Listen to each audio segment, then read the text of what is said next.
Hello friends, World Habitat Day is marked on the first Monday of each October each year. It is recognized by United Nations to reflect on the state of towns and cities and on the basic right to all to adequate shelter.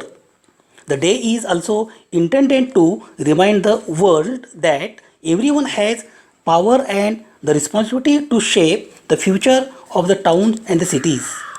World Habitat Day was first celebrated in the year 1986 in Nairobi, Kenya, and the theme was Shelter is My Right.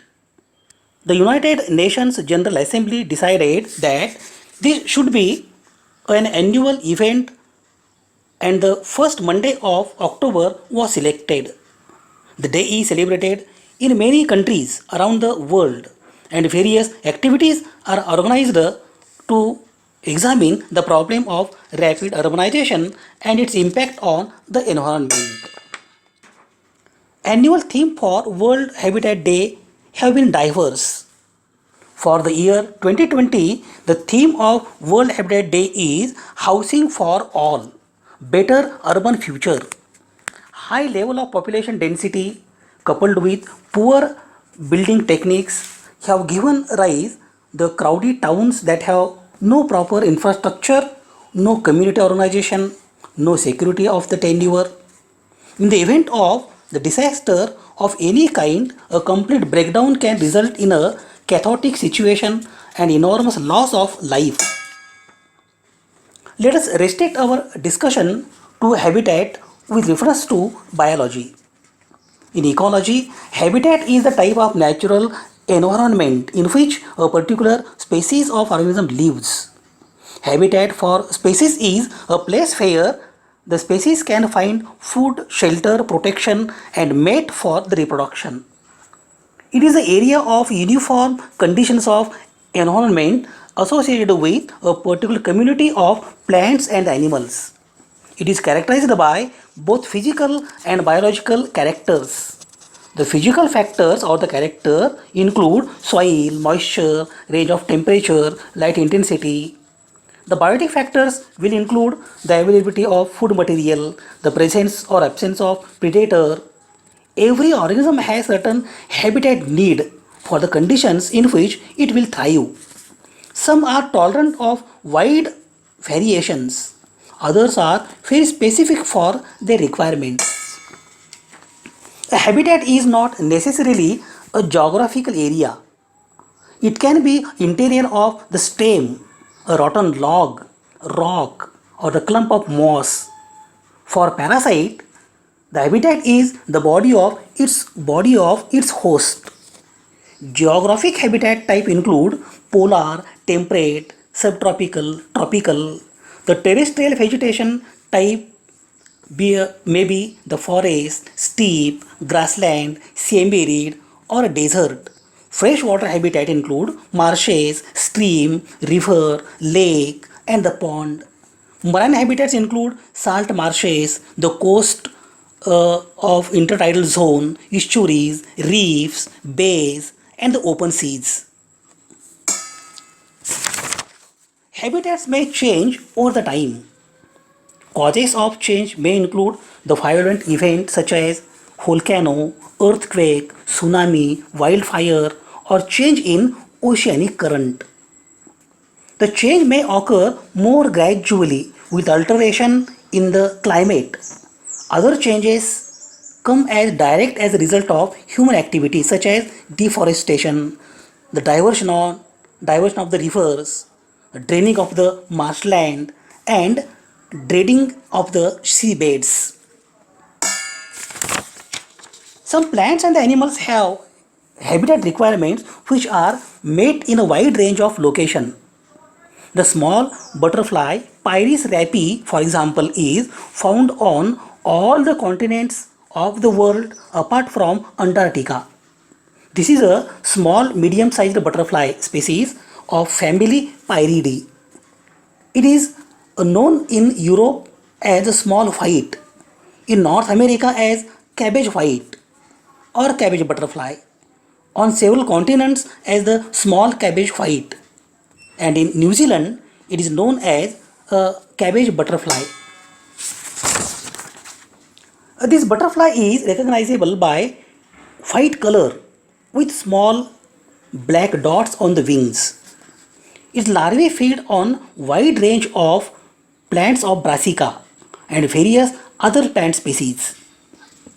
It thrives in any open type of location with diverse plant association.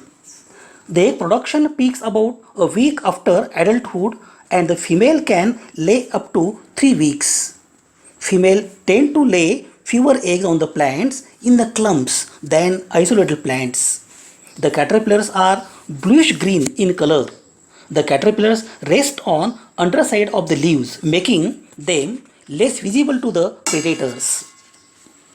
Large blue butterfly Phengaris arion is much more specific in its requirement. It is found only in the chalk grassland areas. Its larvae feed only on the thymus species of the plant.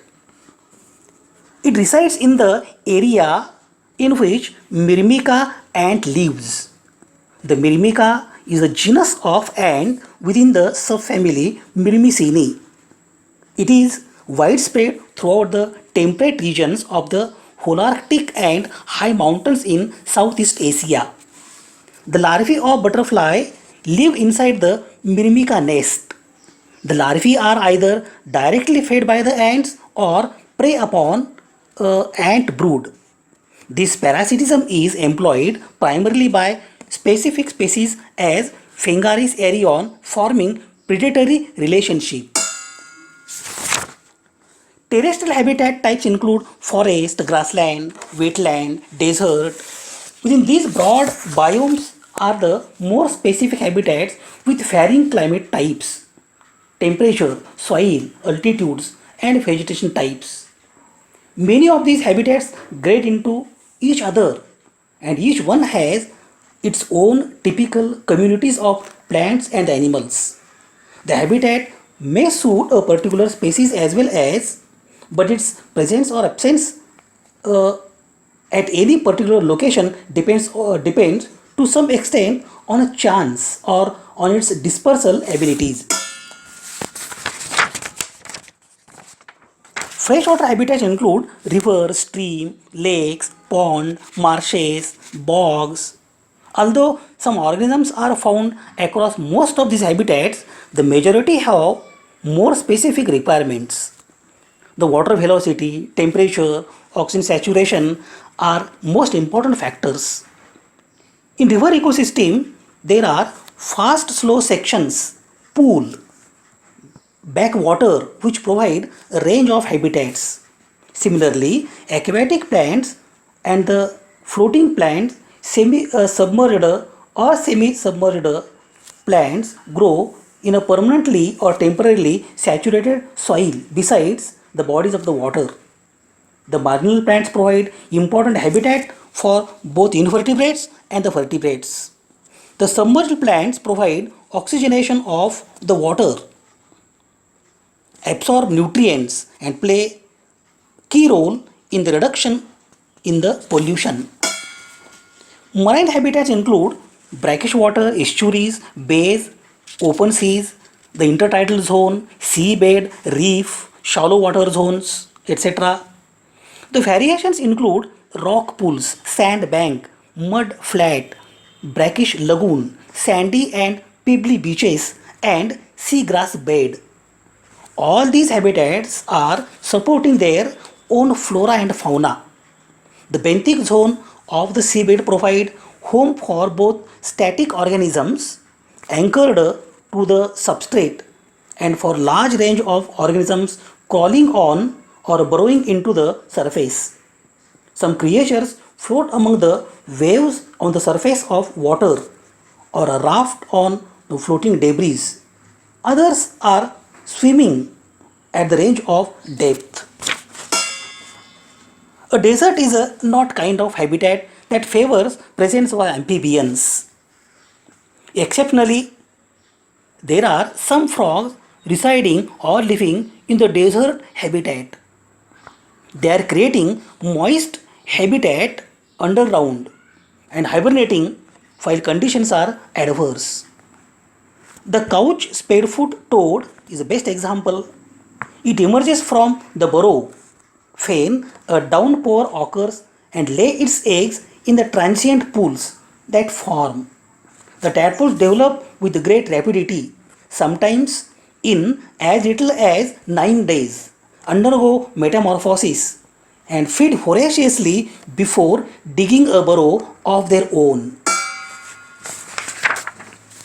Other organisms cope with drying up of their aquatic habitats on other ways. Seasonal ponds form in the rainy season and dry up in other seasons.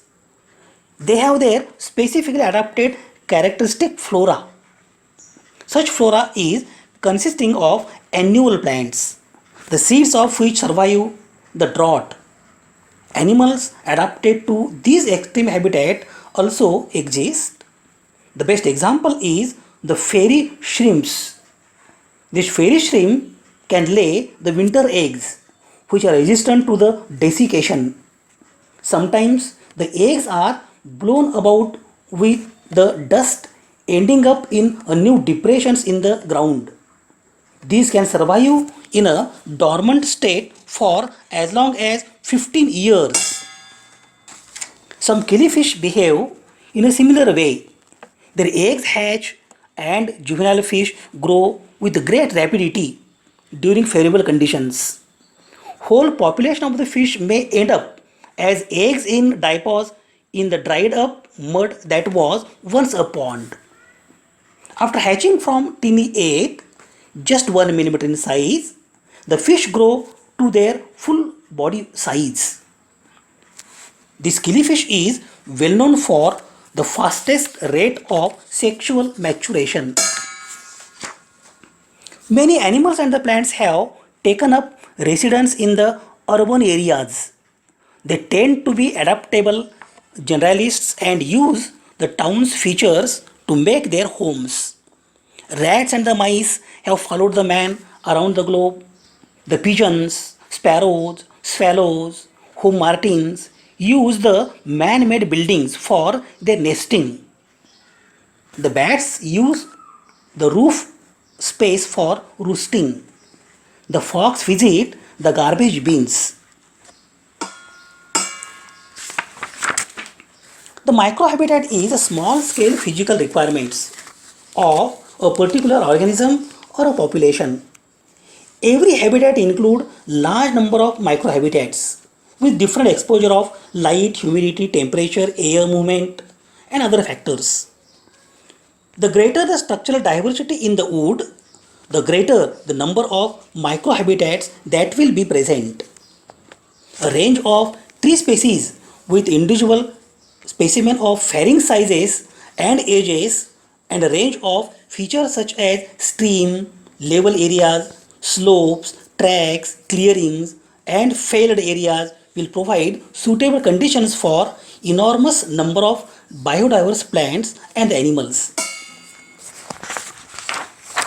For example, in Britain, it has been estimated that various types of rotting woods are the homes for as many as 17,000 species of invertebrates. For a parasitic organism, its habitat is the body of the host. The life cycle of some parasites involve several different host species as well as free living life stages, sometimes within vastly different microhabitats. One such organism is the trematode flatworm Macrophallus turgidus. It is present in the brackish water marshes in the southeastern United States. Its first intermediate host is a snail. The second host is the glass shrimp. The final host is either waterfowl or the mammal that consumes the shrimp. Vast majority of the life on the earth lives in a moderate condition. The microbes have been managed to colonize in extreme conditions. There are bacteria, for example, living in a lake of phylans, half a mile below the ice of Antarctica. Of course, there is absence of sunlight. In such conditions, they must rely on organic material from elsewhere, perhaps decaying matter from glacier melt water or minerals from underlying rock. Other bacteria can also found in abundance in Mariana Trench, the deepest place in the ocean on the earth. Boreholes drilled up to 300 meter into the rocky seabed have also found microbial communities. These communities have not been studied much but may be an important part of global carbon cycle. Rock in the mines 2 miles deep also harbor the microbes. These live on minute traces of hydrogen produced in the slow oxidizing reactions inside the rock. These metabolic reactions allow life to exist in places with no oxygen or the light. Thus, habitat meets all the conditions for organisms. For a plant, a good habitat must provide the right combination of light, air, water, and the soil. The main components of the habitat are the shelter, water, food, and the space. The habitat is said to be a habitat is said to have a suitable arrangement when it has the correct amount of all these factors. Thank you for accompanying the discussion.